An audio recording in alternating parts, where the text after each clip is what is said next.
గురుగారు నమస్తే.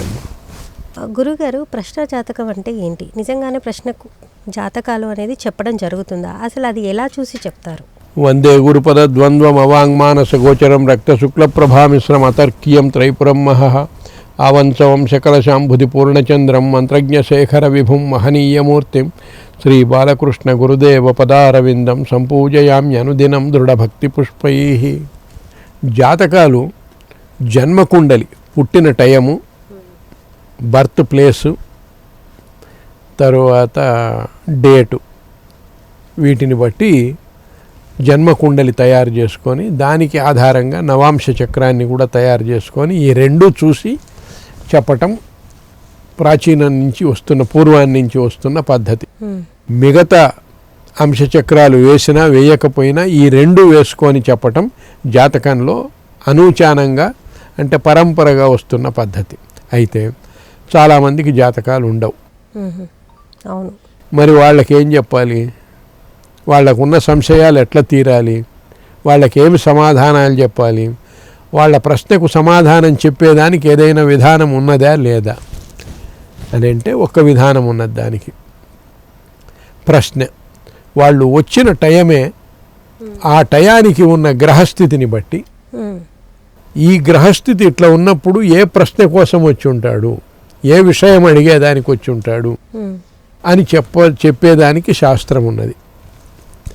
కాబట్టి అప్పుడు ఉన్న గ్రహస్థితిని బట్టి, ఆ ఫలితాలను బట్టి తాను చెప్పవచ్చు ప్రశ్న.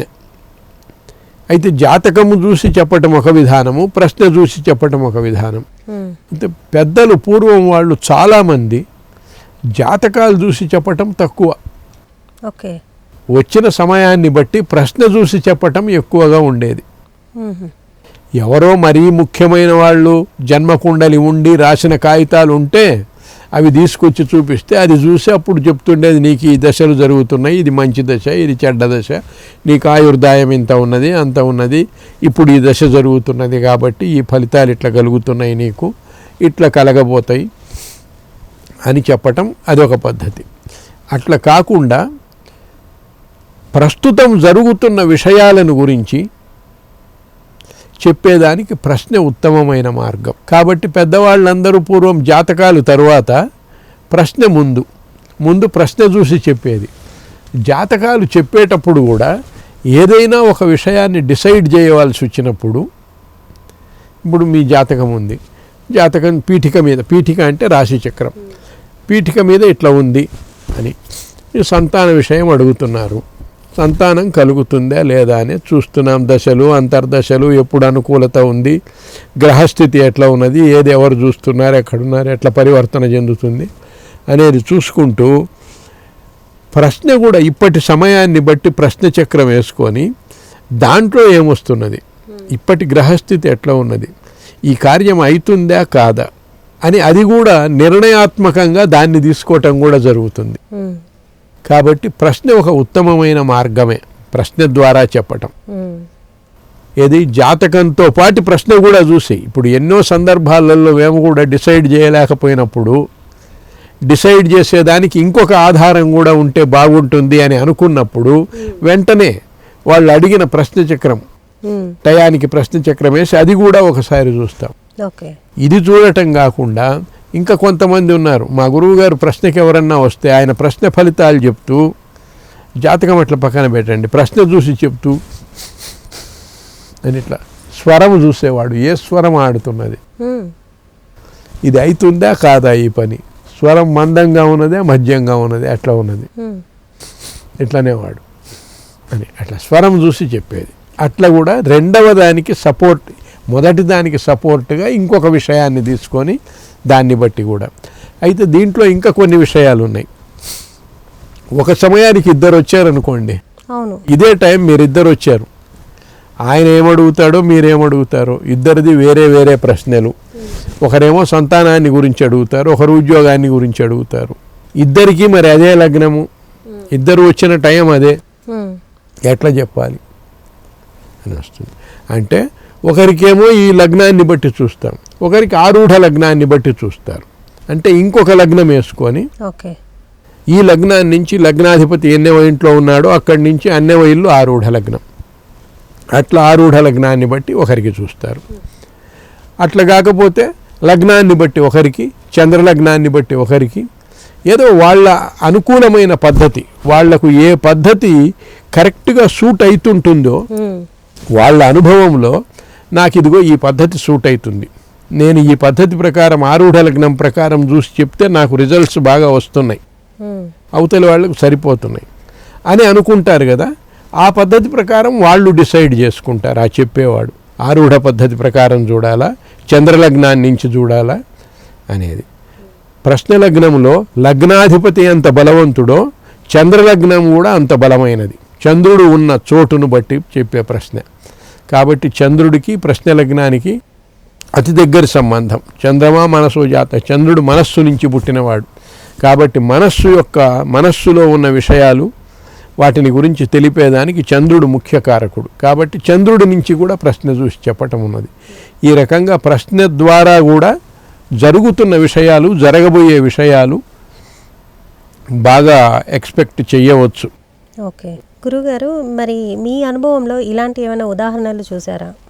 చాలా చూసామమ్మా. కొన్ని ఏం చెప్తామనుకోండి, జాతకాన్ని బట్టి కాకుండా ప్రశ్న ప్రకారంగా వచ్చినవే చాలా బాగా వస్తాయి. ఓకే, ఒక ఉదాహరణలు అంటే ఏ విషయం, సంతాన విషయాలలో మేము ప్రశ్న లగ్నాన్ని ఎక్కువగా ఫాలో అవుతానండి.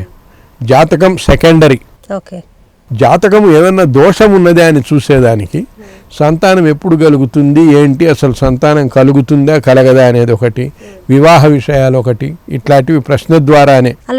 ఏదన్నా ఒక పని అవుతుందా కాదా అని అడుగుతారు, అటువంటివి ఇవన్నీ ప్రశ్న ద్వారానే చూసి చెప్తుంటాం. జాతకాలు ఒకవేళ వాళ్ళు డేట్లు ఇవన్నీ పంపించినా అది సెకండరీ. వేసుకుంటాం, చూస్తాం దశలు అనుకూలంగా ఉన్నాయా, బాగున్నదా లేదా అని. కానీ ప్రశ్న ద్వారా కూడా కరెక్ట్గా చెప్పవచ్చు. అలా చెప్పిన వాళ్ళ దాంట్లో ఎవరికైనా అట్లా సక్సెస్ చాలా చాలా అవుతాయి. ఒకటి ఏమన్నా ఎవరిదని చెప్తామమ్మా, చెప్తుంటాం అట్లాంటివి. గురుగారు, అలాగే ఇప్పుడు మీ గురువు గారితో పాటు ప్రశ్న జాతకం చెప్పే గురువులు ఇంకెవరైనా ఉన్నారా? ఆ రోజులలో ఉండేవాళ్ళమ్మా, చాలామంది ఉండేవాళ్ళు.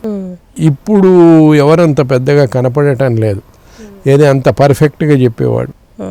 ఒక ఆయన, ఒక రెడ్డి గారు ఒక అబ్బాయి జాతకం తీసుకొని వచ్చాడు. ఆ అబ్బాయి జాతకం తీసుకొని వస్తే ఆయన జాతకం చూసి ఈ అబ్బాయి తండ్రి లేడు, గతించాడని చెప్పాడు. అంటే ఆయన ఉన్నాడండి తండ్రి అన్నాడు ఆయన. లేడండి తండ్రి ఉండడు, ఈ అబ్బాయి తండ్రి చనిపోయి ఉంటాడు అని చెప్పాడు. లేదండి అబ్బాయి తండ్రి ఉన్నాడు అన్నాడు. ఆయనే తండ్రి, ముసలాయన రెడ్డి గారు. అప్పుడు ఆయనకు సంశయం కలిగింది, ఏమి దేనివల్ల చనిపోయినాడని అడిగాడు. అంటే శ్వాసకాశల జబ్బు వల్ల, దగ్గు రోగం వల్ల చనిపోయినాడని చెప్పారు. ఆ రెడ్డి గారి ఇంట్లో ఎప్పుడో ఒకప్పుడు ఒక పాలేరు పనిచేసేవాడు. వాడితో ఆయన భార్యకి ఏదో పాపం సంతానం కోసం ఆమె ఏదో తప్పుటడుగేసింది. ఆయనకు అనుమానం వచ్చి ఇంకేం మాట్లాడకుండా వెళ్ళిపోయినాడు. ఆయనకి ఇవ్వాల్సిన ఏదో 10-5 ఇచ్చి వెళ్ళిపోయినాడు. వెళ్ళిపోయి ఆ పాలేరు ఏ ఊరో ఆ ఊరికి వెళ్ళాడు. తర్వాత అక్కడ విచారించుకుంటే ఆయన చనిపోయి 4-5 ఏళ్ళు అయిందండి. వాడు టీబీ, అప్పట్లో టీబీ ఉండేది ఎక్కువగా, ఆ దగ్గు రోగంతో చనిపోయినాడని చెప్పారు. సరే, అది తెలుసుకొని ఆయన డిసైడెడ్, ఇంకా ఈయన దగ్గరికి వచ్చాడు. మళ్ళా వచ్చి ఇట్లా జరిగిందండి మరి ఏంటని అడిగాడు. నిజమే, ఇది ఆమె సంతానం కోసం తప్పు చేసింది కాబట్టి నువ్వు ఈ విషయం ఎక్కడా చెప్పవద్దు, బయట చెప్పవద్దు. అయితే ఈ పిల్లవాడికి కూడా 12 ఏళ్ల వరకు ఆయుర్దాయం కష్టం. రోజు శివదర్శనం చేయించాలి ఈ పిల్లవాడికి, అప్పుడు వీడు బతుకుతాడని చెప్పాడు. ఆయన, ఆ రెడ్డి గారు ఆ ఊర్లో శివాలయం కట్టించారు. శివాలయం కట్టించాడు ఆ రెడ్డి ఆ పిల్లవాడి కోసం. తర్వాత సజావుగా జరిగిపోయింది అనుకోండి. ఇది ఎట్లా చెప్పగలిగారు ఇంత పర్ఫెక్ట్గా? అది ప్రశ్నలో గొప్పతనం, ప్రశ్న చెప్పేటప్పుడు కూడా.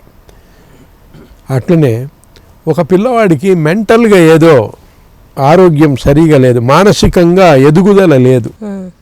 ఎదుగుదల లేకపోతే ఒక మహానుభావుడు ఆయన ప్రశ్న చూసి ఏం చెప్పాడంటే, 2 దేవతా సర్పాలు సంభోగం చేసే సమయంలో ఇక్కడ బిందుపతనమైంది, అందువల్ల ఈ పిల్లవాడికి ఈ జబ్బు వచ్చిందని చెప్పాడండి. బిందు పతనం అంటే ఏంటి గురుగారు? అంటే తల్లిదండ్రులు సంభోగం చేసేటప్పుడు వీర్యము ఓకే పడటము, అప్పుడు 2 సర్పాలు సంభోగం జరుపుతున్నాయి, ఆ సమయంలో ఇక్కడ ఇది జరిగింది. అది ఎక్కడనో ఏమో ఎట్లా చెప్పాడో ఆయన. ఇదిగో ఈ రకంగా చేస్తే ఇది బాగా అవుతుందని చెప్పాడు. వాళ్ళ ఆసుపత్రులన్నీ తిరిగి ఎక్కడా నయము కాని జబ్బు ఆయన చెప్పిన రెమెడీ ఏదో చేస్తే అది నయమైపోయింది. ఏం చెప్తాం అట్లాంటివి?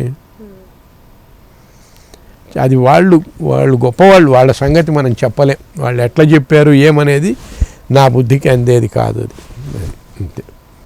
నమస్తే గురు. నమస్తే.